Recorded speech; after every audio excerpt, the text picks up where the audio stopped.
So I've got the two bearings here, I've got the seal in the middle, and now I'm going to put in this seal head piece. I don't know what it's actually called, but it's got a new seal, and it's got this lip around this outside that has to fit down in here.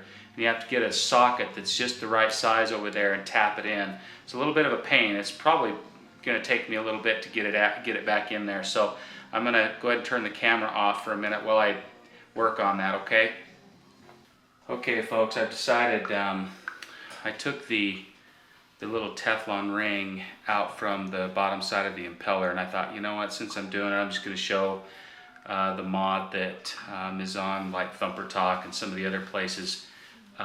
What you basically do is you take this off, and the new bushings and the new seals and everything have a new one anyway, and you put the RTV sealant underneath the seal so that it seals up against the base of this. So I'm just going to simply put it on the back of this. The white side goes towards the new seal, the black side recesses down in the water pump impeller. And I'm just going to go ahead and put some RTV sealant there, and then I'm going to squish it on, clean it up just a little bit, and then it'll be time to start reassembling the water pump. So now I've got my RTV out. I'm just going to go ahead and do it while y'all are watching. And I'm going to put some on the back here.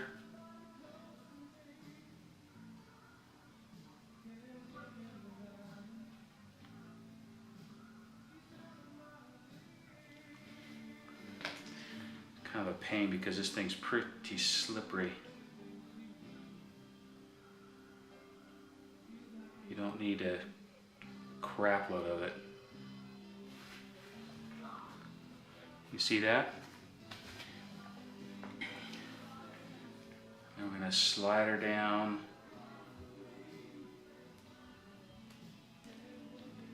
over the shaft of the, slide her down over the shaft. Where's Rojo when you'll need him? He's working tonight, catching bad guys, I think.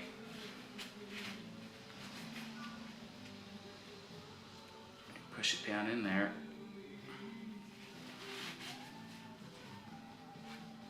Gotta clean all the little grooves out. That stuff drives me nuts.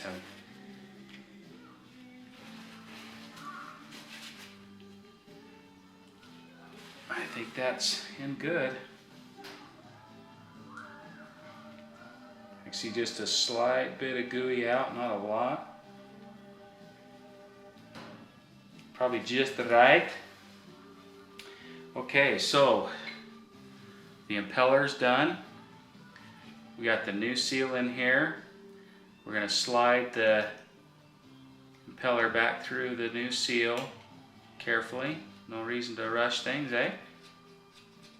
That works good. And then if you remember, the first step was this E-clip that we popped off. Oops.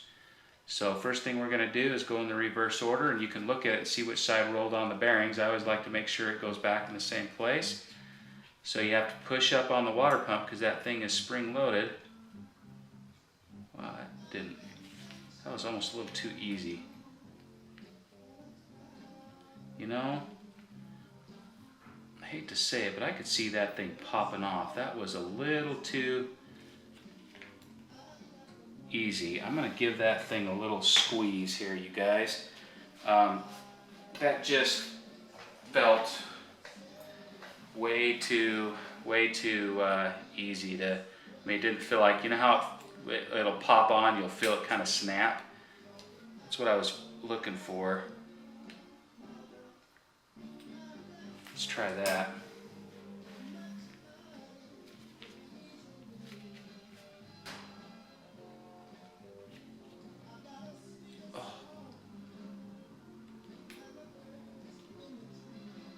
Oh, no wonder. I'm trying to get it in the wrong spot. Okay, she's snug now, folks. Can't get it on.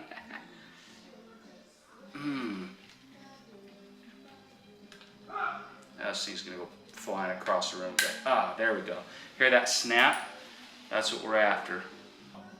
Now what we're gonna do is, instead of using RTV sealant, which was in here before, the kit comes with a gasket. It's actually not a gasket, it's an O-ring. And as you can see, that's the way it's supposed to be, is with an O-ring in case you have to take it off. It's got these little things in there that help hold it. And that's going to go up against this. There's a pin down here that has to line up. There's no need for sealant here, guys. That O-ring will seal it all really well. So there's a little pin in there, you just line them up.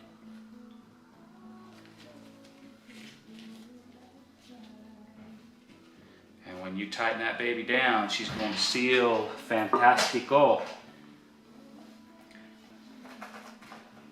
Because you see, we got a new O-ring that came in the kit.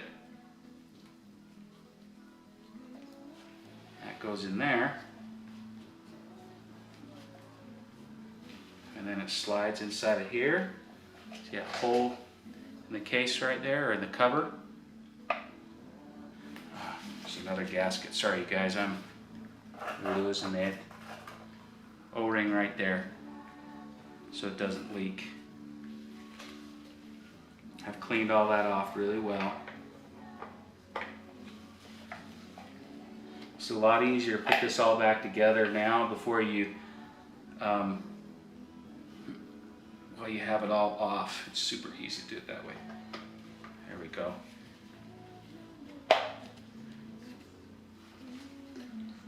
Nice and snug. And then what I'm going to do is I'm going to put a couple little screws in here, not the long one, but to kind of help hold it all together.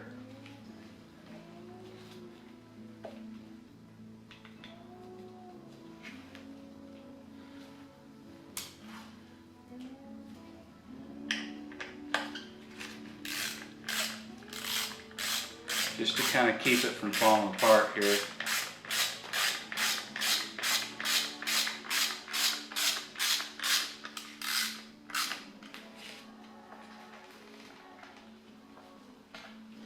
On the bottom here, probably put the 3 in to keep it lined up pretty good. And then we'll put the back stuff on. Oops. This big long bolt up here goes all the way through, so I'm not going to use that till we get ready to put the case half back on. And one other thing is, if you decide to do the RTV sealant thing on the back of that little Teflon bushing thing that goes up against the seal, make sure you don't put water back in here for 24 hours. Let it fully cure before you do that. So basically the water pump's all back on, but now we have to finish putting it back together. So we have the washer first, the little drive pin, oop, don't lose it,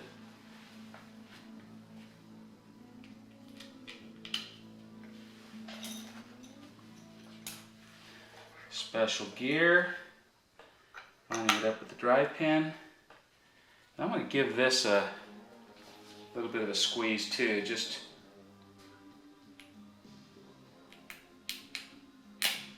make sure it's got some good tension on it. And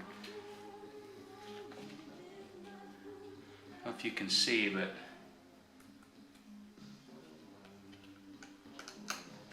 there we go.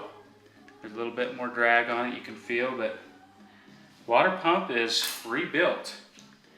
So now all we have to do is, now we've got the water pump all back on there, is I'm going to re-clean this gasket surface on the clutch cover, re-clean the surface on the side of the motor. I have a brand new gasket here that will go on.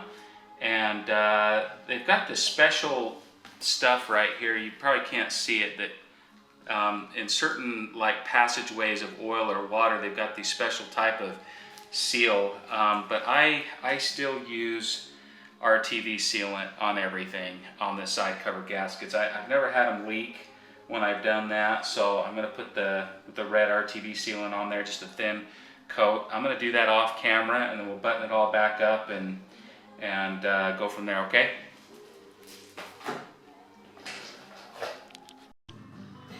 Okay, folks, it's all back together. Since we used RTV in the bottom of that impeller, we can't put antifreeze, and I'm not even going to put oil in it until about a day. So tomorrow at this time, it's evening time, I'm going to put the liquids back in it, and we should be good to go. We'll test it and know.